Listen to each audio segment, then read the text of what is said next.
नमस्कार। वंदे मातरम। जय श्री राम। बंधुओं, एक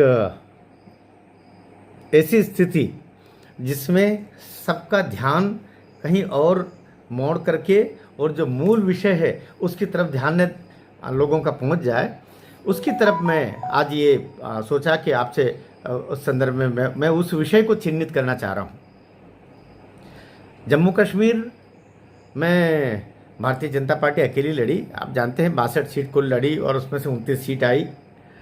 कांग्रेस 38 सीट लड़ी और 38 के सीट लड़ने पर उसके 6 सीट उसको मिली और 6 के 6 भी मुस्लिम बंधु है। अब मीडिया जो वामपंथी बोलता है वो ये इन सब चीज़ों को बताना नहीं चाह रहा, लेकिन अंदर ही अंदर सब समझ गए कि चूक कांग्रेस से, चूक नहीं, अपराध कांग्रेस से कहाँ हुआ है। अपराध ये हुआ है कि वो नेशनल कॉन्फ्रेंस, भले वो पीडीपी से करते तब भी यही स्थिति बनती है।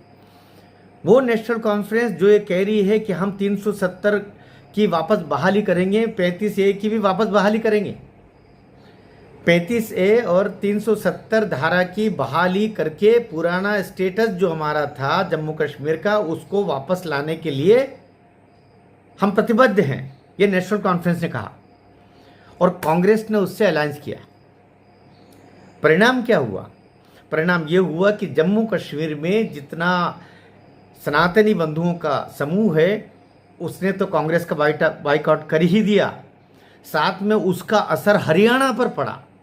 ये जो हरियाणा में जाकर के और बड़ी 90 में से 70 और 80 सीटें लेके आ रहे थे और 37 पर गुड्ड मुंड होके बैठ गए, उसका मूल कारण जिस तरफ मीडिया नहीं बोल रहा है, लेकिन मैं आपको बताना चाह रहा हूँ।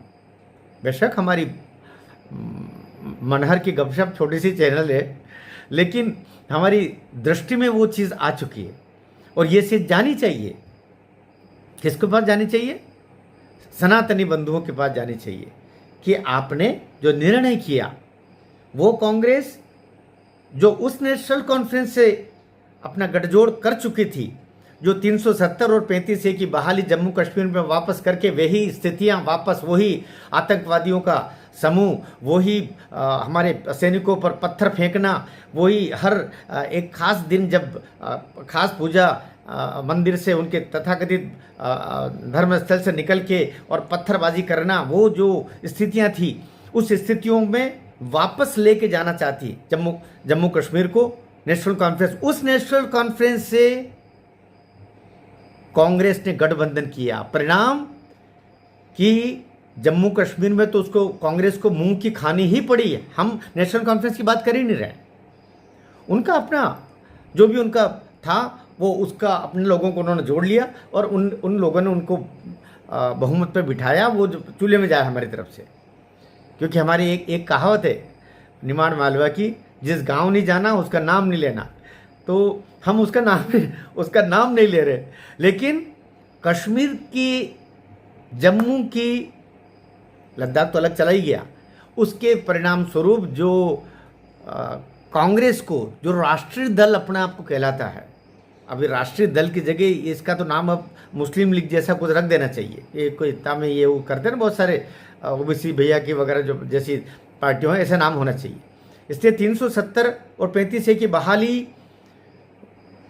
जिस दल ने करने की बात कही उसके साथ गठबंधन करके जम्मू कश्मीर में तो जम्मू के सारे हिंदुओं ने इसका एक तरीके से बाइकआउट किया और 38 सीटों पर खड़े हुए थे तुम।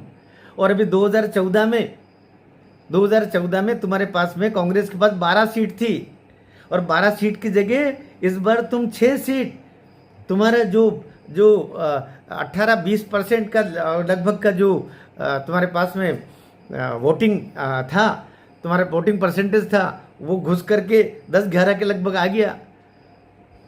6 सीट कुल रह गई। क्या सोच है? और वहाँ तो हुआ ही हुआ।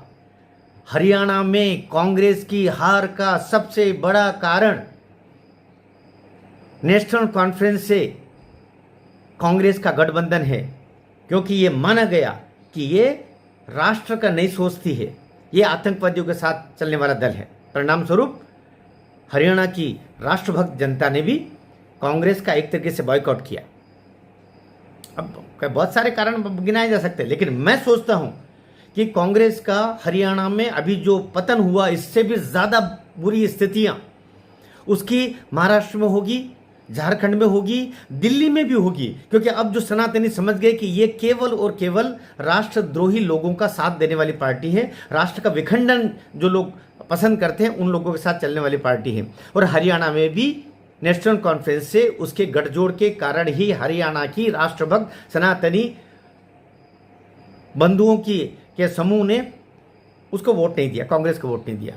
तो ये संज्ञान में आना चाहिए, और ये संज्ञान में अपने बंधुओं को आना चाहिए कि सनातन हिंदुत्व यही राष्ट्र का रखवाला है।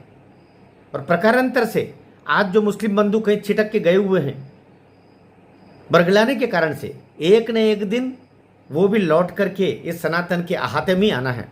क्योंकि हम सबका तो, जैसे हमारे संघ प्रमुख जी बोला करते हैं, परम पूजनीय जी, कि उनके और हमारे पूर्वज तो एक रहे हैं, हमारा और उनका यहाँ के मुस्लिम बंधुओं से डीएनए एक है। इसलिए आज नहीं तो कल उनके भी समझ में आएगा कि राष्ट्र के मुख्य धारा में चलने के लिए और राष्ट्र का विकास करने के लिए हमें राष्ट्रवादी जो मूल जो हमारा चोला है उसको आवरण उसको ओढ़ करके ही हम इस राष्ट्र के मुख्य धारा में आकर के इसके विकास के सहभागी बन सकते हैं। इसलिए जम्मू कश्मीर में तो कांग्रेस की दुर्गत हुई है, आगे और भी होगी, क्योंकि आपने देशद्रोहियों का, समाजद्रोहियों का, राष्ट्रद्रोहियों का, जो आपको पुराने लोक में वापस ले जाना चाहते हैं, जहाँ 5 लाख, लगभग 90-91 5 लाख, जो यही धारा का मूल कारण था, 5 लाख जो हिंदुओं को वहाँ से पलायन करना पड़ा, उनके बहू बेटियों के साथ क्या हुआ, आप उसका समर्थन करने वाले दल के साथ में कांग्रेस खड़ी हो गई, उस लोक में, उस धारा में पुनः ले जाना चाह रही है 370 और 35A की बहाली। इसके कांग्रेस की हरियाणा में बदहाली का सबसे बड़ा कारण यही रहा है। केवल मुझे ये कहना था, जागते रहो और राष्ट्र की चिंता करते रहो, भारत माता की सेवा में जहां जो है, जैसा बन पड़े वैसा सहयोगी की भूमिका में रहें। भारत माता की जय।